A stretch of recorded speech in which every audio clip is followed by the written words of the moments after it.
हर हर महादेव, जय बद्री विशाल। तो दोस्तों, उत्तराखंड की पावन धरा जहां हर एक पत्थर से दिव्यता झलकती है, वहां पर आज एक ऐसा परिवर्तन होने जा रहा है जो सदियों से चलती जा रही कठिन यात्राओं को नई दिशा देगा। हम बात कर रहे हैं बद्रीनाथ रोपवे प्रोजेक्ट की। ये सिर्फ एक तकनीकी परियोजना नहीं है, बल्कि श्रद्धा, समर्पण और भक्ति की ओर बढ़ते कदमों की प्रतीक है। आइए जानते हैं इस पूरी अपडेट को। बद्रीनाथ धाम एक ऐसा नाम है जिसे सुनते ही मन में एक आध्यात्मिक तरंग उठती है। 4 धामों में से एक भगवान विष्णु के इस पवित्र धाम तक पहुंचने के लिए आज भी हजारों श्रद्धालुओं को पहाड़ों की कठिन चढ़ाई, अनिश्चित मौसम और संकरे रास्तों से गुजरना पड़ता है। लेकिन अब सरकार और तकनीकी विशेषज्ञों की एक दूरदर्शी सोच ने इस यात्रा को न सिर्फ सरल बल्कि अद्भुत भी बना देने का संकल्प लिया है। बद्रीनाथ रोपवे प्रोजेक्ट, जो 12.4 किलोमीटर लंबा होगा, भारत का सबसे लंबा रोपवे बनने जा रहा है। यह प्रोजेक्ट जोशीमठ से बद्रीनाथ तक बनाया जा रहा है, जो कि बेहद दुर्गम क्षेत्र है। पहाड़ों की ऊंचाई, पर्यावरणीय संवेदनशीलता और मौसम की बेरुखी, ये सारी चुनौतियां इस परियोजना के रास्ते में खड़ी है। लेकिन इन्हें पार करने का जज्बा और जुनून इससे कहीं बड़ा है। जोशीमठ से बद्रीनाथ तक की वर्तमान यात्रा सड़क मार्ग से लगभग 3 से 4 घंटे की होती है, वो भी यदि मौसम अनुकूल हो और रास्ते में भूस्खलन या ट्रैफिक का सामना न करना पड़े तो। लेकिन इस रोपवे के बन जाने के बाद यही यात्रा महज 30 मिनट में पूरी हो सकेगी। सोचिए, जहां एक समय लोग इस यात्रा को पूरा करने में अपनी सारी ऊर्जा और समय झोंक देते थे, वहीं अब वे उसी समय का उपयोग मंदिर में अधिक समय बिताने, ध्यान और भक्ति में लीन रहने में कर सकेंगे। इस प्रोजेक्ट की कुल लागत लगभग 1200 करोड़ रुपए बताई जा रही है। केंद्र सरकार की यह परियोजना पर्वतमाला योजना के अंतर्गत लाई जा रही है, जिसका उद्देश्य है पर्वतीय क्षेत्रों में आवाजाही को सुगम बनाने और पर्यटन को बढ़ावा देने। इस रोपवे से न सिर्फ यात्रियों को राहत मिलेगा, बल्कि स्थानीय लोगों को भी बड़ी मात्रा में रोजगार मिलेगा। बद्रीनाथ क्षेत्र में मौसम अक्सर अनिश्चित रहता है। भारी बर्फबारी, वर्षा और भूस्खलन के कारण यहाँ यात्रा कई बार बाधित हो जाती है। लेकिन जब यह रोपवे तैयार हो जाएगा, तब इन प्राकृतिक अवरोधों के बावजूद यात्रियों को सुरक्षा और निरंतर आवाजाही संभव हो सकेगी। यह किसी चमत्कार से कम नहीं होगा, क्योंकि अब श्रद्धालु बिना डर के हर मौसम में भगवान बद्री विशाल के दर्शन कर पाएंगे। इस प्रोजेक्ट की इंजीनियरिंग भी अपने आप में एक चमत्कार है। ऊंचे पहाड़, गहरी घाटियां और संवेदनशील पारिस्थितिकी, इन सभी को ध्यान में रखते हुए रोपवे के हर एक टावर की प्लानिंग की गई है। सटीक तकनीक, उच्च गुणवत्ता वाले केबल्स और सुरक्षा मानकों का ऐसा संयोजन होगा जो भारत के इंजीनियरिंग इतिहास में एक मिसाल बनेगा। इस प्रोजेक्ट से जुड़ी सबसे बड़ी बात यह है कि इसके निर्माण प्रकृति और पर्यावरण का विशेष ध्यान रखा जा रहा है। निर्माण कार्यों में पेड़ कटाई को न्यूनतम रखा गया है और हर उस पेड़ के बदले 5 पेड़ लगाने की योजना है। इसके अलावा वन्य जीवों की आवाजाही को न रोका जाए, इसके लिए भी विशेष कॉरिडोर बनाए जा रहे हैं। स्थानीय लोगों का भी इस प्रोजेक्ट में अहम योगदान है।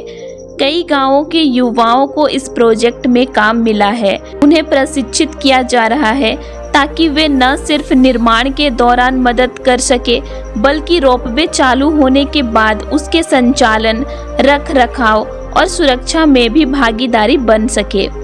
इससे इस क्षेत्र में पलायन की समस्या को भी रोका जा सकेगा। कई विशेषज्ञों का मानना है कि यह रोपवे धार्मिक पर्यटन के साथ साथ एडवेंचर और इको टूरिज्म को भी बढ़ावा देगा। कल्पना कीजिए, एक बंद केबिन में बैठे हुए आप बादलों के ऊपर उड़ते हुए बर्फ से ढकी चोटियों और हरे भरे वनों के बीच से निकलते हुए भगवान बद्रीनाथ के द्वार तक पहुंच रहे हैं। यह दृश्य भी भक्तों को आस्था के नए आयामों से जोड़ देगा। यह भी उल्लेखनीय है कि यह रोपवे बुजुर्गों और विकलांग यात्रियों के लिए भी आशीर्वाद सिद्ध होगा। जो लोग पहले पहाड़ों की कठिन चढ़ाई के डर से या शारीरिक समस्याओं के कारण दर्शन नहीं कर पाते थे, अब वे आसानी से भगवान के दर्शन कर सकेंगे। सरकार ने यह भी सुनिश्चित किया है कि रोपवे की टिकट किफायती रहे ताकि हर वर्ग का व्यक्ति इस सेवा का लाभ उठा सके। Online booking, digital Q system और समय समय पर चलने वाली ट्रॉली से यात्रा को अत्यंत सुगम बनाया जाएगा। परियोजना के निर्माण के दौरान आने वाली कठिनाइयां भी कम नहीं है। कभी तेज बर्फबारी, कभी भूस्खलन, तो कभी स्थानीय भौगोलिक अस्थिरता, लेकिन इन सब के बावजूद निर्माण कार्य तेजी से आगे बढ़ रहा है। अब तक लगभग 20% कार्य पूरा हो चुका है और यदि सब कुछ योजना के अनुसार चलता रहा तो अगले वर्ष के 4 धाम यात्रा सीजन तक यह प्रोजेक्ट श्रद्धालुओं के लिए खोल दिया जाएगा। बद्रीनाथ रोपवे प्रोजेक्ट के माध्यम से एक नई यात्रा शुरू हो रही है।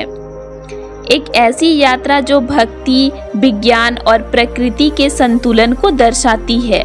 यह परियोजना न सिर्फ उत्तराखंड की बल्कि पूरे भारत की तकनीकी और आध्यात्मिक विकास यात्रा में एक ऐतिहासिक अध्याय जोड़ने जा रही है। यह रोपवे सिर्फ एक माध्यम नहीं है, यह श्रद्धा और सुविधा का संगम है। यह भगवान बद्री विशाल की ओर जाने वाली वह पुलिया है जो भक्तों को पहाड़ों की थकान से मुक्त कर सीधे भक्ति के सागर में ले जाएगी। और अंत में जब एक बुजुर्ग यात्री जो अब तक अपने बूढ़ा बर्फीली हवाओं में लिपटा एक सपना, हिमालय की गोद में छिपा एक दिव्य द्वार बद्रीनाथ, यह सिर्फ एक मंदिर नहीं, एक अनुभव है। एक ऐसा यात्रा जो शरीर से अधिक मन और आत्मा की परीक्षा लेती है। हर साल लाखों श्रद्धालु इस पवित्र स्थल के दर्शन के लिए निकलते हैं, लेकिन बद्रीनाथ तक पहुंचने का रास्ता जितना सुंदर है उतना ही कठिन और चुनौतीपूर्ण भी है।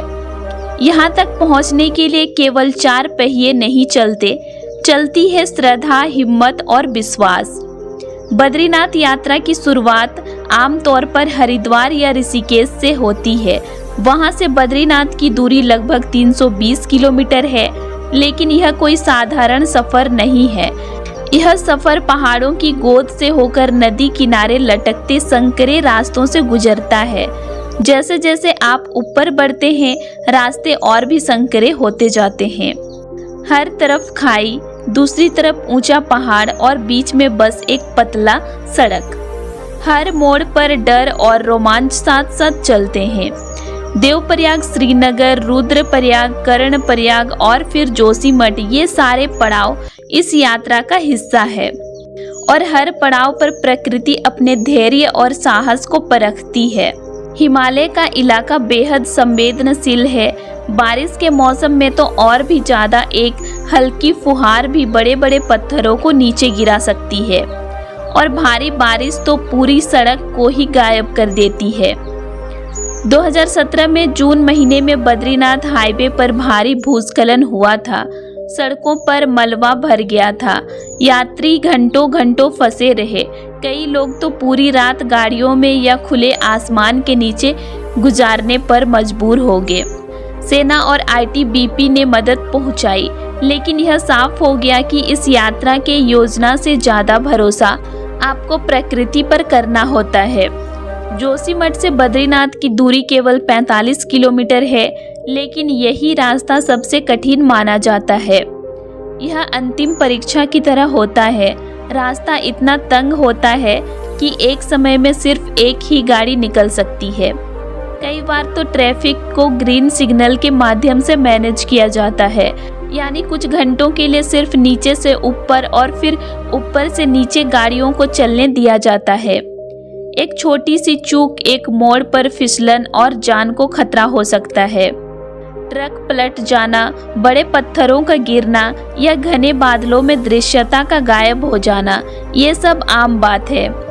ऐसे में सिर्फ ड्राइवर की काबिलियत नहीं, यात्री का धैर्य भी जरूरी है।